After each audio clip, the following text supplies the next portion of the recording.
Kufuatia mashambulizi ya Israel dhidi ya maeneo yake ya nyuklia na viongozi wa kijeshi, Iran imerusha mamia ya makombora ya balistiki kuelekea Israel, huku baadhi ya mabomu hayo yakigongana maeneo mbalimbali lengwa ardhini na mengine yakigongana juu kwa juu.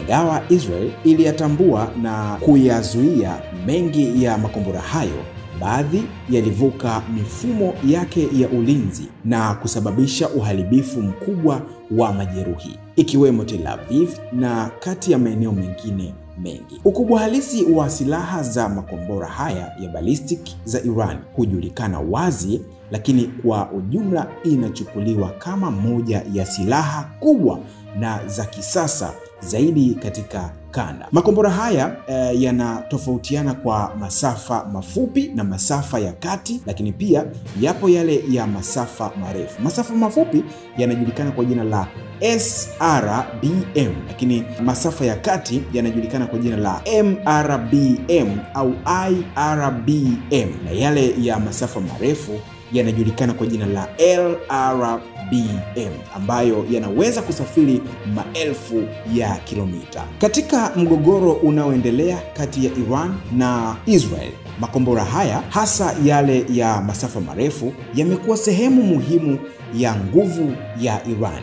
Sasa leo nataka nikuletee jinsi makombora ya ballistic yanavyofanya kazi. Ni utofauti kidogo tu na mabomu mengine ambayo yamekuwa yakitumika.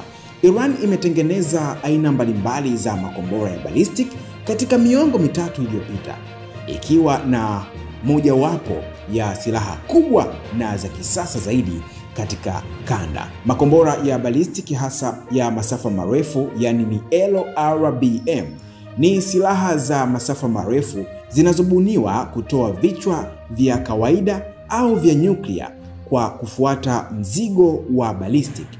Kurushwa kwa makombora haya hufanywa kwa kutumia injini yenye nguvu za roketi ambazo huyasukuma juu kuelekea juu angani, yakisafiri kwa kasi kubwa sana, ambapo mchakato huu wa kurusha hugawanywa katika hatua kadhaa. Kwanza kabisa husafiri kwa injini, waka na kutoa msukumo mkubwa na wa kwanza. Hii ni hatua ya kwanza. Kisha baadhi ya roketi huweza kujitengeneza ama kujitenga, inaitwa stage separation, ili kupunguza uzito na kuongeza kasi.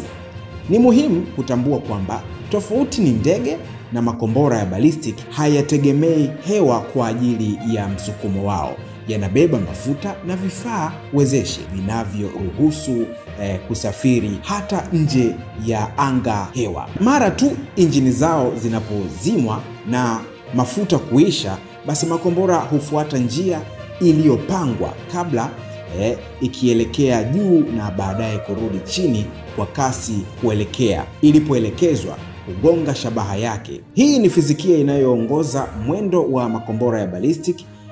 Inafanana na ile inayoongoza utupiaji wa mkuki, ambapo makombora hupata msukumo wake wa awali tu kutoka kwa nguvu ya kurushwa ama nguvu za kurushwa, na kisha kuendelea kusafiri chini ya ushawishi wa mvuto, yani gravity. Kasi yake ni momentum na msuguano wa hewa, ama unajulikana kwa jina la air resistance. Sasa kasi, umbali na muda wa kusafiri, hivi vyote pia vinazingatiwa katika hili, ambapo kiwango na umbali, makombora ya ballistic yanaweza kusafiri umbali mbalimbali kuanzia mamia machache ya kilomita hadi zaidi ya kilomita 10,000 kuvuka mabara na mabara. Lakini pia aina muhimu ya makombora ya ballistic ya masafa marefu, yani ni LRBM, ambayo yanaweza kusafiri kati ya kilomita 3,500 hadi kilomita 5,500, ambayo ni sawa na maili 2,175 hadi maili 3,418, na hivyo kuwa tishio kubwa kwa maeneo lengwa yaliyoko mbali. Lakini kasi sasa, kwa upande wa kasi, makombora haya husafiri kwa kasi kubwa sana, hivyo huwezesha kusafiri maelfu ya kilomita ndani ya dakika chache tu. Kasi hiyo hupimwa kwa kipimo kinachoitwa Mach, kinacholingana na kasi ya sauti Mach 1, na ni takriban ya kilomita 1225 kwa saa. Sasa imagine bomu hili lina uwezo wa kusafiri kilomita 1 kwa takriban kilomita 1225, ambayo ni sawa na utofauti kidogo ambao nimekuelezea. Lakini baadhi ya makombora ya masafa mafupi hufikia kasi ya juu ya sauti ambayo ni zaidi ya Mach 1, huku yale masafa marefu ikiwemo LRBM yanaweza kusafiri kwa kasi ya hypersonic, yani zaidi ya Mach 5 kwa kilomita 6115 kwa saa. Muda wa kusafiri upo kidogo, ambapo umbali kati ya Iran na Israel ni karibia kilomita 1300 hadi 1500, ambayo ni sawa na maili 800 mpaka maili 930, ambapo makombora ya ballistic kutoka Iran yanaweza kusafiri kwa Mach 5, yanaweza kusafiri Israel kwa takriban dakika 10. Okay, so kama ambavyo nimekueleza kwamba kwa umbali wa kusafiri ama umbali kati ya Iran na Israel ni takriban kilomita 1300 hadi kilomita 1500, ambayo ni sawa na maili 800 mpaka maili 930. Makombora ya balistiki kutoka Iran yanasafiri kwa Mach 5, ambayo yanaweza kufika Israel kwa takriban dakika 12 kutoka Israel, ingawa muda kamili unategemea aina ya makombora na eneo la kurushia.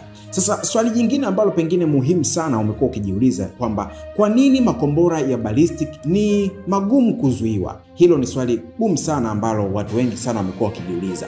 Jibu lake ni kwamba kinachofanya makombora ya ballistic kuwa hatari sana ni mchanganyiko wa masafa yao marefu, kasi yao kubwa na ugumu wa kuyazuia. Njia yao ya kuruka juu kwa kasi huipa mifumo ya ulinzi muda mfupi sana wa kuyakabili, na yanaporejea kutoka angani yanashuka haraka sana, hata zaidi ya vile ambavyo ulitegemea, jambo linalofanya uzuiaji kuwa mgumu zaidi.